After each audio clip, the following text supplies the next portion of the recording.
Coucou les amis, j'espère que vous allez bien. Donc aujourd'hui, écoutez, on va faire notre premier vlogmas.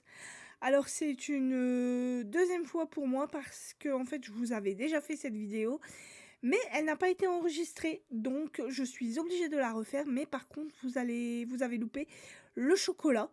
Donc je vais vous faire voir mon calendrier de l'Avent qui est ouvert. Donc c'était là ici. C'était celui-là. Le petit œuf là, voilà, qui était délicieux. Donc là, il y en a que 3. Et donc, je vous avais lu. Alors attendez, va falloir que je trouve de la place parce qu'il n'y a pas de place. Donc je mets ça là, voilà. Donc, je vous ai ouvert du coup le livre, le thriller de l'Avent. Voilà, donc je vous ai ouvert la première histoire et je vais du coup vous la relire. Donc, nous sommes le 1er décembre. Voilà.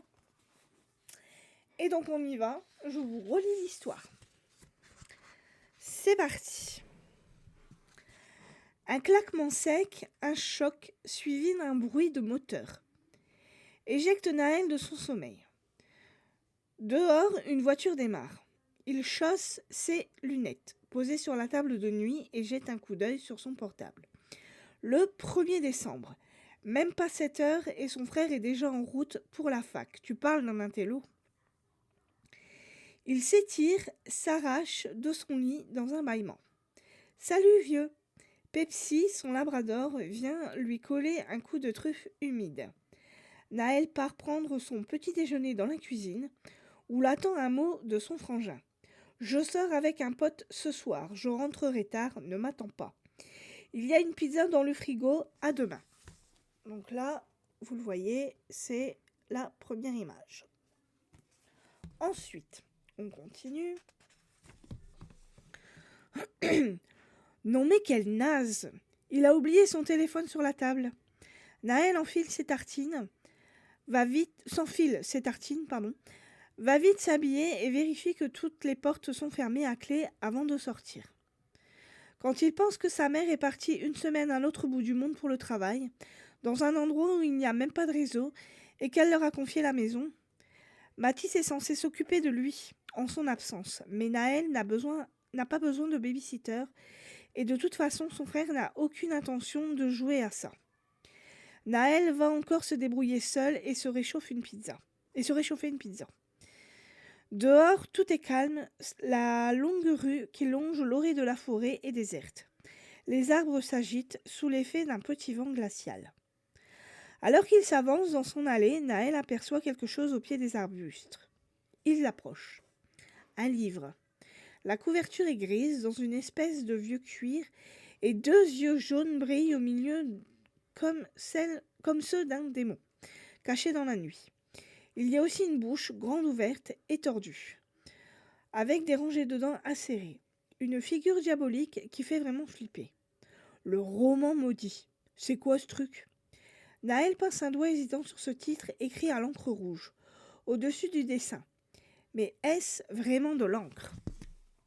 Voilà le dessin.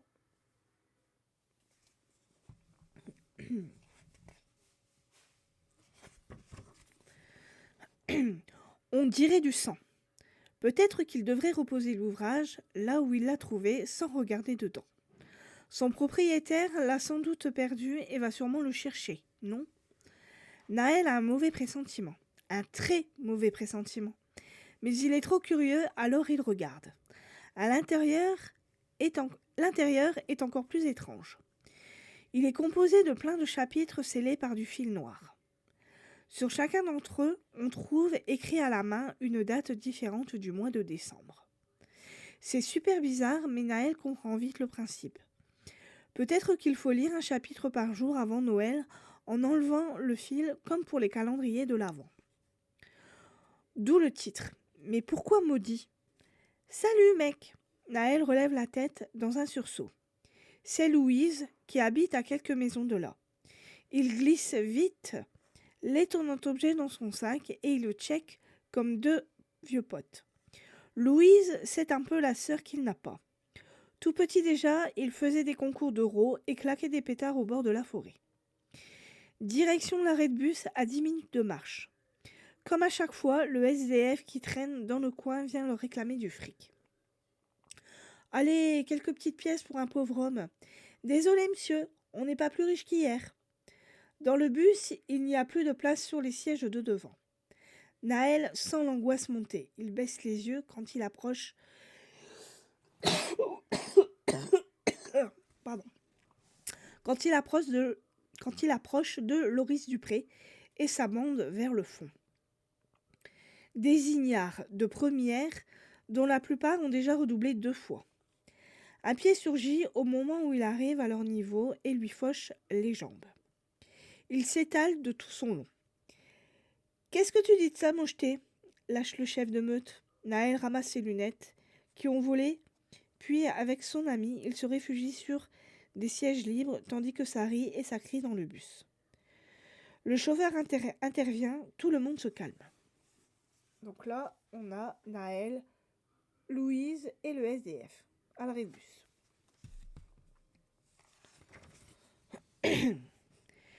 Les 2 ados ne parlent pas de ce qui vient de se passer. C'est le genre de truc qui arrive presque tous les jours, à quoi bon?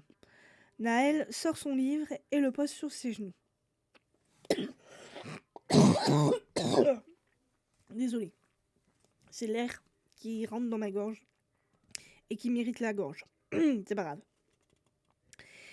C'est quoi? Demande Louise. Une sorte de livre de l'Avent. T'as vu la couve?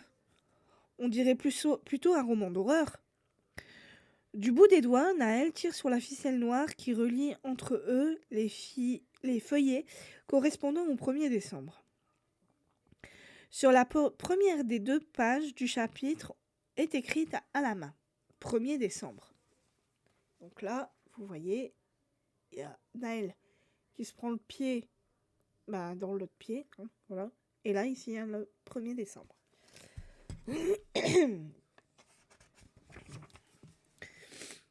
Je m'appelle Léo Lacan. J'ai 14 ans. C'est un cauchemar, pas vrai? Ça ne peut pas être réel. Ça peut pas. Je vis avec mon père dans une petite maison bleue au bord de la forêt.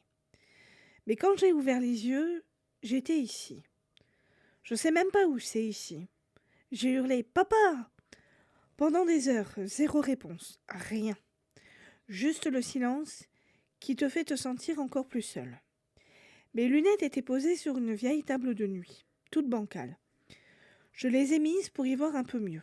Puis je me suis levée et j'ai couru vers la grosse porte en bois de la pièce. J'ai tourné la poignée, j'ai frappé dessus comme un malade. Fermé à clé. Sur mon lit, il y avait ce carnet, bizarre, pas de titre, toutes les pages blanches. À côté des feutres, plein de couleurs. Il y a une grande fenêtre sur le mur de gauche, mais impossible de l'ouvrir. Et les volets sont bloqués. La seule lumière vient d'une lampe au plafond planquée derrière une dalle, en verre. Pas d'interrupteur, nulle part. Il doit être dehors, comme tout le reste. Au fond, il y a une mini salle de bain avec des toilettes. Un savon, une brosse à dents, une serviette. Pas de miroir. Mais une marque rectangulaire qui montre qu'on l'a retirée. Au-dessus du lavabo, il y a un calendrier. Ce truc où on doit arracher les feuilles tous les jours. En dessous, une corbeille. On est le 1er décembre. Quand j'ai compris que j'étais enfermée ici, jusqu'à ce que quelqu'un vienne m'ouvrir, j'ai pris ce bouquin et un feutre. Il faut que j'écrive ce que... Il vient de se passer un truc horrible. Si quelqu'un lit ça un jour, pitié, arrêtez-vous là. Lisez pas la suite avant demain. C'est une question de vie ou de mort. De mort. Voilà. Et donc, maintenant, on continue l'histoire. C'est tout. Les 2 amis se regardent avec effroi. T'as lu comme moi? Demande Naël. On dirait que c'est Léo. Il s'est fait kidnapper? Complète Louise. Ça ressemble à un journal intime. Et ça a l'air sérieux. Ouvre la suite. Naël hésite. Je ne sais pas. T'as bien vu? C'est une question de... Réfléchis, tête de nœud. Ce qui est écrit, non? Tu crois que le fait de lire ou pas la suite maintenant va changer quelque chose à l'histoire? Au fond, Louise a raison. Mais Naël n'est pas rassuré. Léo a écrit le 1er décembre et on est juste le 1er décembre. C'est quand même une incroyable coïncidence. Il s'apprête à arracher le fil du chapitre suivant quand le bus arrive au lycée. Naël range le livre dans son sac, presque soulagé. On verra ça plus tard, conclut-il en se levant de son siège. Aujourd'hui, c'est interro surprise. Ça, l'annonce du prof de maths sidère tout le monde. Il faut cocher les bonnes réponses, A, B, C, D ou R, parmi plusieurs propositions. R? Pourquoi le choix de R? Bon, de toute façon, Naël n'a pas révisé, il a répondu à la plupart des 11 questions au hasard. Juste après la sonnerie, il s'avance vers une fille de sa classe, Karen. Pour une fois qu'elle est seule, à proximité des casiers, sans ses copines toujours collées à elle, son bonnet blanc à pompons verts sur sa tête fait ressortir ses beaux yeux bleus. Des bijoux, elle est vraiment canon. Ça fait des semaines qu'il a envie de l'inviter au cinéma et qu'il n'ose pas parce que, il n'a jamais fait ça. C'est le moment ou jamais. Ça a été l'interro de maths demande-t-il. Karen le fusille du regard. Je me suis plantée, mes parents vont me tuer. Alors non, on ne peut pas vraiment dire que ça a été. Elle claque la porte en métal et s'éloigne d'un pas ferme. Naël s'en veut à mort. Pourquoi il a balancé un truc pareil? Niveau drague, c'est l'enfer. On peut dire adieu à leur sortie et à tout le reste d'ailleurs. Plus jamais. Il n'osera retenter le coup, c'est fini. Il rumine pendant toute l'heure qui suit. Cette journée ne pourrait pas être pire. Mais quand M. Maleski, le directeur, vient frapper à la porte de la salle d'histoire au milieu de l'après-midi, Naël sent que si en fait les choses pourraient pourraient encore empirer. Naël Callot, tu peux me suivre s'il te plaît? Dans le mille. Naël échange un regard inquiet avec Louise, puis s'aligne sur le pas de l'imposant individu qui ne porte que des costumes aussi noirs que ses yeux. L'intervention de M. Maleski en plein cours n'est jamais bon signe. Qu'est-ce qu'il va encore lui annoncer? Une fois dans son bureau, le directeur ferme la porte derrière eux. Naël serre son sac contre lui, inquiet. Il repousse le coin de couverture grise qui dépasse de l'ouverture et tire la fermeture discrètement. Il est incapable d'expliquer pourquoi, mais il a le curieux sentiment que ce maudit bouquin trouvé ce matin est pour quelque chose dans cette convocation. Une fois assis, M. Maleski pousse un soupir et le fixe de ses petits yeux ronds. C'est ton frère. Il a eu un grave accident. Et voilà, c'est terminé. Donc là, je vous avais pas fait voir la... Donc là, ici, c'est quand Louise parle à Naël. Et là, ici, c'est quand Naël parle à Karen. Voilà. Et donc, du coup, demain, nous allons ouvrir le 2 décembre. Voilà. Donc, j'espère que ce petit début de roman vous plaît. Voilà. Et que vous avez hâte, comme moi, de voir comment va se passer cette histoire. Maintenant, aujourd'hui, ça sera, pour ce premier vlogmas, un bilan lecture, vu que j'ai lu mes 4 livres. Donc, je vais vous les présenter. On y va. En premier, j'ai lu Les Misérables, le tome 1 de Victor Hugo, donc qui est aux éditions Hetzel. Donc, tout le monde connaît un petit peu, à peu près Les Misérables. Nous sommes avec Jean Valjean, qui est un bagnard, qui va arriver dans une ville. Il va faire la connaissance de Monseigneur Myriel, qui va lui donner le gîte et le couvert, vu que dans le village où il a atterri, personne ne veut lui ouvrir la porte. Vu que Jean Valjean a un passeport jaune, qui est le passeport des bagnards, et c'est écrit dessus que c'est un bagnard. Et donc, il n'y a que Monseigneur Myriel qui veut bien lui ouvrir sa porte, lui donner le gîte et le couvert. En récompense de sa bonne action, Jean Valjean va tout simplement le voler. Voilà. Il va lui prendre 2 chandeliers et des couverts en argent, mais qui sont relativement bien faits pour qu'il puisse les revendre relativement cher pour pouvoir continuer à vivre. Il va s'en aller comme un voleur et malheureusement pour lui, il va être rattrapé par les gendarmes qui vont le ramener auprès de Monseigneur Myriel. Et Myriel, lui, va tout simplement jouer le jeu en disant qu'il a lui-même donné les couverts et les 2 chandeliers à Jean Valjean, voilà, pour qu'il puisse les revendre et faire ce qu'il veut avec l'argent. Les gendarmes ne pouvant pas l'arrêter pour vol, vu que Myriel vient tout simplement de sauver la vie de Jean Valjean pour qu'il évite la prison, vont le relâcher et du coup, Monseigneur Myriel va dire à Jean Valjean que du coup, qui lui a sauvé la mise par rapport aux gendarmes, maintenant il a l'âme de l'évêque Myriel dans ses mains. Et il faut que maintenant qu'il a l'âme de Monsieur Myriel entre ses mains et qu'il lui a sauvé la mise par rapport à ça, il faut qu'il fasse le bien autour de lui. Voilà. Donc ça va heurter Jean Valjean et ça va le faire réfléchir. Ce qui fait qu'il va tout simplement continuer sa route et il va atterrir dans une ville qui s'appelle Montreuil-sur-Mer. Par un concours de circonstances, Jean Valjean va faire une bonne action et il va tout simplement, ne pas dévoiler son identité. Il ne va pas dire qu'il est bagnard pour pouvoir refaire sa vie, en fait, voilà.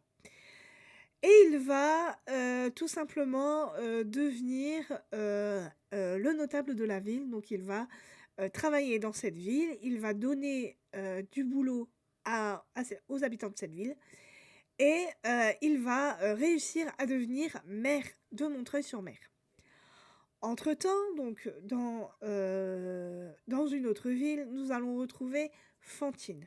Fantine qui est une jeune fille de 18-19 ans, voilà, 20 ans, voilà, qui est une pauvre jeune fille qui n'a pas de parents, qui n'a pas de prénom, voilà. Ce sont les gens qui l'ont appelée Fantine, les gens qu'elle a connus autour d'elle qui l'ont appelée Fantine, va atterrir à Paris pour essayer tout simplement de travailler, de faire sa vie, etc., etc. Sauf que elle va rencontrer une mauvaise personne, on va dire. Elle va rencontrer un jeune homme qui va tout simplement lui donner les papillons dans le ventre, les étoiles dans les yeux, qui va lui raconter du blablabla pour pouvoir la mettre dans son lit. Malheureusement, Fantine va tomber enceinte, ce qui fait qu'elle va se retrouver seule avec l'enfant et elle va devoir subvenir à ses besoins. N'ayant pas la possibilité de subvenir à ses besoins, elle va avoir l'idée de retourner dans sa ville natale, donc qui est Montreuil-sur-Mer, mais elle va laisser sa fille, Cosette, à des gens qui s'appellent les Thénardier. Les Thénardier tiennent une auberge. Ils vont accepter, moyennant finance, de prendre Cosette sous leur aile pendant que Fantine va travailler à Montreuil-sur-Mer. En compensation, Fantine va donner donc son argent qu'elle va recevoir de son travail pour que les Thénardier puissent subvenir aux besoins de la gamine, de la petite. Donc, Fantine, pensant que les Thénardier sont des gens bien, elle va partir en toute confiance, elle va leur léguer, leur confier donc son enfant, Cosette. Et en fait, ce qu'elle ne sait pas, c'est que les Thénardier sont des voleurs. Tout simplement parce qu'ils vont faire une vie de misère à cette pauvre Cosette. Ils vont la faire travailler, ils vont la faire balayer, lessiver, ils vont tout lui faire. Ils vont la laisser dans ses vêtements qui vont devenir des haillons. Et tout l'argent que Fantine va leur donner, ça va être pour eux et pour leurs enfants qu'ils vont soigner, qu'ils vont habiller avec des beaux habits et tout. Voilà, eux, ils vont continuer à vivre avec l'argent de Fantine. Pendant ce temps-là, elle, Cosette, va devenir une pauvre fille qui se fait exploiter. Un jour, malheureusement, Fantine va se faire virer de son travail, voilà, par un concours de circonstances. Elle va se faire virer de son travail Et n'ayant plus, les moyens de donner de l'argent aux Thénardier, elle va tout simplement, vendre ses cheveux et vendre 2 de ses dents pour pouvoir continuer à payer les Thénardier. Sauf que les Thénardier ont trouvé le bon filon, donc ils vont continuer à demander de l'argent à Fantine. Fantine ne pouvant plus, avoir d'argent, elle va se laisser mourir petit à petit et malheureusement, elle ne reverra jamais sa petite fille. Fantine va finir par, avant de mourir bien évidemment, va rencontrer Jean Valjean et Jean Valjean va essayer de l'aider le mieux qu'il peut, sauf que malheureusement, son histoire de bagnard va lui revenir en plein dans la figure. Et il va essayer d'arranger les choses par rapport à son histoire. Voilà. Et donc, nous, on va suivre Jean Valjean dans sa progression. On va suivre Fantine, on va suivre Cosette, les Thénardier. Et ça a été une bonne histoire pour moi. J'ai bien aimé, j'ai eu peur un petit peu au départ parce que Victor Hugo donne de très bonnes descriptions dans son livre. Voilà. On voit vraiment les gens méchants et les gens gentils. On voit toujours que c'est les gentils qui sont pauvres et les méchants qui sont riches. Ça, c'est de très bonnes descriptions. Il décrit très très bien l'époque dans laquelle il a vécu. Comment est décrit Paris, nous l'écrit très très bien. Ça a été vraiment une très bonne histoire. Le seul petit bémol que je pourrais mettre dans cette histoire, c'est qu'il n'y a pas assez de dialogue. Voilà. Mais la plume est belle, les descriptions sont bonnes, il y a des petites longueurs quand même, mais l'histoire en elle-même est très belle. Voilà, c'est très bien fait. Bien évidemment, il y a un tome 2 et un tome 3. Le tome 2, je l'ai. Pardon. Donc, je le lirai l'année prochaine pour maintenant. Hein, je ne vais pas le lire maintenant. Je vais attendre un petit peu avant de le lire. Et je n'ai pas le tome 3, mais promis, je l'achèterai. Donc, quand j'aurai fini le tome 2. Voilà. Et j'ai aussi dans ma palle le premier tome de Notre-Dame de Paris que je vais aussi lire. Voilà. Donc, Les Misérables, le tome 1 de Victor Hugo aux éditions Hetzel. Ensuite, donc j'ai lu un nouvel Agatha Christie, donc 1, 2, 3, qui est une enquête d'Hercule Poirot. Là, nous retrouvons donc notre cher enquêteur belge qui va aller chez son dentiste pour tout simplement se faire réparer les dents, voilà. Et malheureusement pour lui, son dentiste va se faire tuer, voilà. Et c'est l'inspecteur Japs qui va enquêter sur ce fameux meurtre. Et donc, il va demander à Hercule Poirot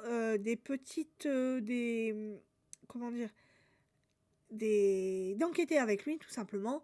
Et donc, avec Japs, ils vont tout simplement interroger donc les patients du dentiste et ils vont interroger aussi l'entourage du dentiste. Et c'est en interrogeant donc les patients et les amis proches et les proches que Hercule Poirot va réussir à remettre les choses dans l'ordre, les pièces du puzzle vont s'assembler et il va tout simplement nous raconter cette histoire. Et on va vraiment se rendre compte de pourquoi est-ce que ce dentiste est mort. Pourquoi est-ce qu'on a voulu tuer ce fameux dentiste. Qu'est-ce qui s'est passé pour que une personne tue ce fameux dentiste. Voilà. Donc, si vous aimez Agatha Christie et si vous aimez Hercule Poirot, n'hésitez pas à lire cette histoire. Ça reste un très bon Agatha Christie. Voilà, j'ai bien aimé cette histoire. Donc, Agatha Christie, 1, 2, 3, c'est un livre de la collection Hachette, édition. Voilà. Ensuite, j'ai lu en troisième livre, le livre de Santa Montefiore, Le secret des Deveril. Oh là là, il va me faire le point, lui. Voilà. Fille d'Irlande, le tome 1 aux éditions Verso. Donc dans ce livre, nous allons faire la connaissance des Deveril, qui est une famille de lords, voilà, qui ont eu, par un concours de circonstances, un château de la part, du roi Charles II, voilà, qui leur a, donné un château qui n'était à la base pas à eux, bien entendu. Ce château appartenait à une famille irlandaise. À savoir que la famille des Deveril est une famille anglo-irlandaise, donc ce ne sont pas des Irlandais pure souche.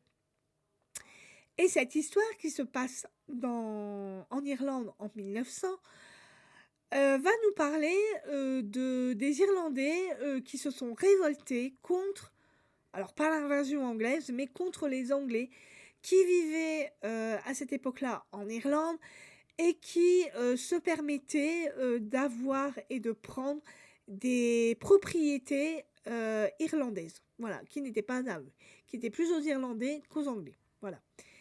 Et donc, à un moment donné, il va y avoir une guerre entre Irlandais et Anglais. Et nous allons faire, nous, donc cette découverte-là par rapport aux yeux de Kitty, qui est une Deveril et qui, donc, au début de l'histoire, n'a que 9 ans. Donc, il ne se rend pas compte de cette colère qui gronde, la colère des Irlandais qui gronde. Voilà. Elle, tout ce qu'elle pense à faire, c'est s'amuser avec sa meilleure amie. Donc sa meilleure amie n'est autre que Bridie. Bridie qui, elle, est une Irlandaise pure souche et qui est malheureusement de l'autre côté de la barrière vu que sa mère n'est autre que la cuisinière, voilà, des Deveril. Et dans la famille de Bridie, donc Bridie a 2 autres frères et bien évidemment un père qui, eux, sont très en colère contre la famille Deveril, même si Lord Deveril est un très bon employeur, voilà, comment dire, il prend soin tout simplement de ses employés en leur donnant du travail, etc., etc. Mais toujours est-il que la famille Doyle, donc de Bridie, ne veut pas le savoir. Eux, ils veulent récupérer les terres qui appartiennent à l'Irlande et aux Irlandais, point barre. Et donc, on va suivre toute cette histoire. Donc, Kitty va évoluer avec cette colère qui gronde. Bien évidemment, il va y avoir cette guerre entre Irlandais et Anglais. Voilà. Les Irlandais veulent leur indépendance et ils ne veulent plus être dirigés par les Anglais. Et donc, Kitty va grandir et il va y avoir un fossé qui va s'agrandir entre Kitty et Bridie. Voilà. Et donc, on va vivre cette histoire. Donc, on commence cette histoire en 1900. On va arriver dans les années donc 1915, 1918, 1920, donc en pleine Première Guerre mondiale. On va vivre cette Première Guerre mondiale. Donc, les hommes vont partir à la guerre, ce qui va poser problème parce que voilà, il y a beaucoup d'hommes qui vont revenir et d'autres qui ne vont pas revenir et encore d'autres qui vont revenir dans un sale état. Il va y avoir des stress post-traumatiques qui vont atteindre certaines personnes. Il y a bien évidemment des familles qui vont être en deuil, malheureusement. Et donc, on va vivre toute cette petite aventure, voilà, en compagnie de Kitty et de Bridie. Et ça a été une excellente lecture pour moi. Alors bien évidemment, comme vous le voyez sur le livre, c'est écrit 1 parce qu'il y a 2 autres tomes derrière. Voilà, à un moment donné, l'histoire va s'arrêter, mais elle va nous laisser dans un suspense, voilà, pour que dans le deuxième, le deuxième arrive tout simplement, pour que l'histoire puisse continuer, voilà, et qu'on puisse s'acheter le deuxième tome. Donc moi j'ai bien aimé cette histoire. L'histoire de Kitty et Bridie sont de très belles histoires. Ce sont des femmes fortes, c'est une histoire de femmes, c'est une histoire féministe. On va vivre la Première Guerre mondiale, mais aussi, je pense, dans le deuxième tome, à mon avis, ça va être la deuxième, parce qu'on finit en 1925, ce tome, donc la Seconde Guerre mondiale ne va pas tarder à arriver. Voilà. Et il va y avoir des rebondissements, comment dire, des choses vont arriver et voilà, et on va voir le destin de ces 2 femmes et de leur entourage, qui va aussi évoluer et ça a été, comme je vous l'ai dit, une excellente lecture pour moi donc bien évidemment, je lirai le tome 2 et je conseille, cette saga à tous les amoureux des histoires historiques, des romans historiques. Si vous aimez les romans historiques, n'hésitez pas à vous lancer dans cette histoire, car ça vaut entièrement le coup. Donc, Le secret des Deveril, Filles d'Irlande, le tome 1 de Santa Montefiore. Et en dernier livre, j'ai lu donc, le livre de Jordan Lee, Les Whisperwick, le labyrinthe sans fin aux éditions Ozu, qui est un roman jeunesse fantasy. Voilà, donc dans cette histoire, nous allons faire la connaissance de Benjamin, qui vit dans notre monde. Voilà, il a, pardon, il a une vie tout à fait normale de garçon de 11 ans. Donc, ses parents tiennent une librairie. Voilà. Benjamin adore cette librairie, il adore lire, il aime les échecs, il s'intéresse à tout, il est très intelligent, sauf que malheureusement Benjamin n'a pas d'amis. Voilà. Donc il reste dans la librairie de ses parents. Malheureusement, on va découvrir que ses parents sont un peu en plein divorce. Voilà. Ils vont partir pour un séjour pour essayer d'arranger les choses. Benjamin n'est pas tellement content parce que lui n'a pas envie que sa vie change. Et donc il va être gardé par sa grand-mère le temps que ses parents essayent d'arranger les choses. Un jour, Benjamin va recevoir une poupée en tissu et cette poupée, un soir, une nuit, va prendre vie et c'est un... Alors, c'est... Alors, je sais plus si c'est un merle ou si c'est un capucin. Je crois que c'est plus un capucin. Qui va le réveiller en pleine nuit et qui va l'amener vers une porte, voilà, qui se trouve dans sa cave. Benjamin va ouvrir cette porte et il va atterrir dans un autre monde, dans le monde de Dédalum. Dédalum qui est un monde de magie, qui est un monde fait de, comment dire, d'êtres très étranges. Dédalum, en fait, est une grande ville faite en labyrinthe, voilà. On va nous parler du mythe du labyrinthe du Minotaure, voilà. Donc Dédalum est fait en labyrinthe et en fait comment dire, la spécificité de Dédalum, c'est que toutes les nuits les maisons changent de place.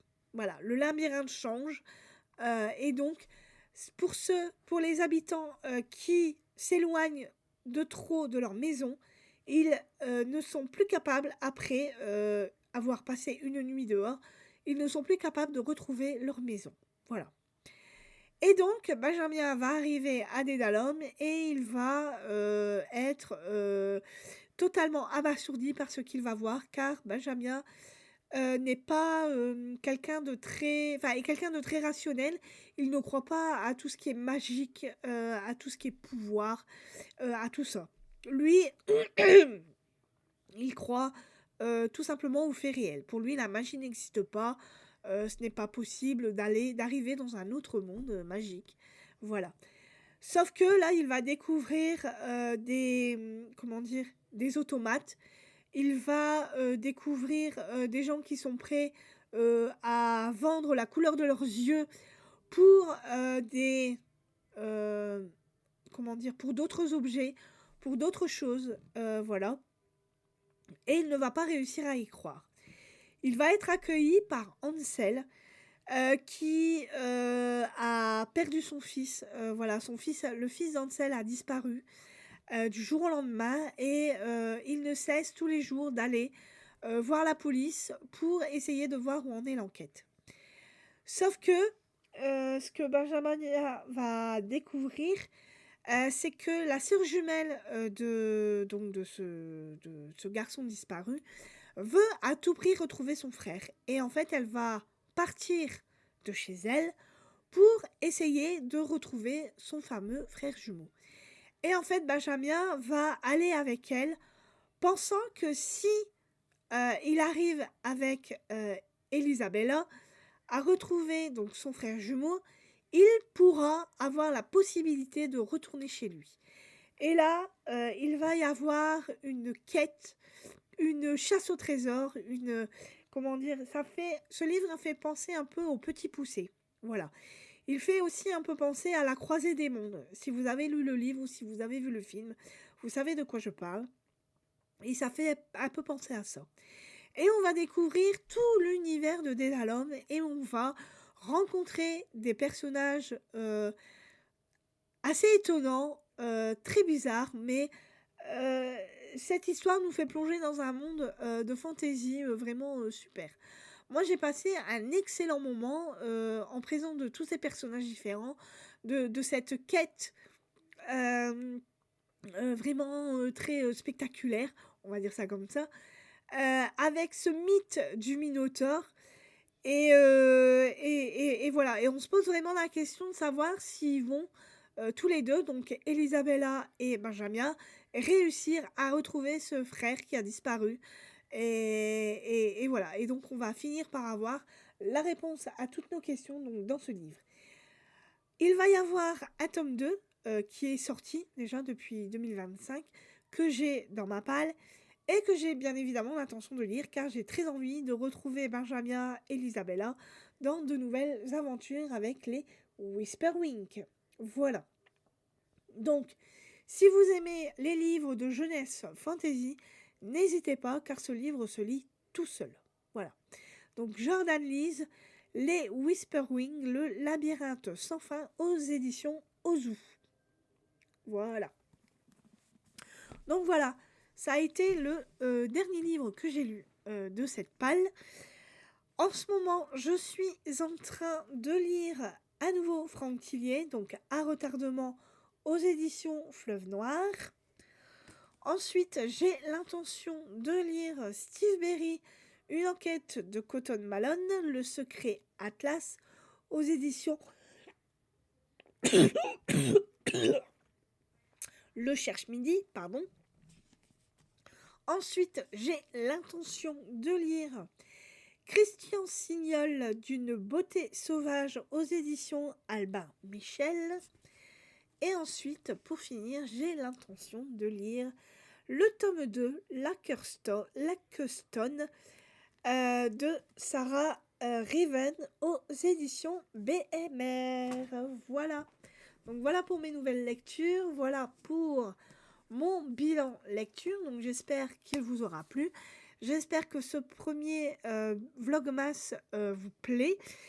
Demain, donc un second vlogmas va arriver et ce sera donc un FAQ vu que j'ai répondu.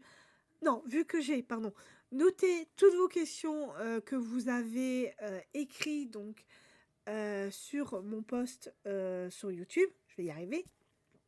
Donc je les ai toutes écrites, j'ai écrit toutes vos questions et je vous y répondrai donc demain avec plaisir. Voilà, merci pour toutes les questions que vous m'avez posées. Ça a été une vraie joie pour moi de les lire. Et donc vous aurez toutes mes réponses demain sans faute. Voilà.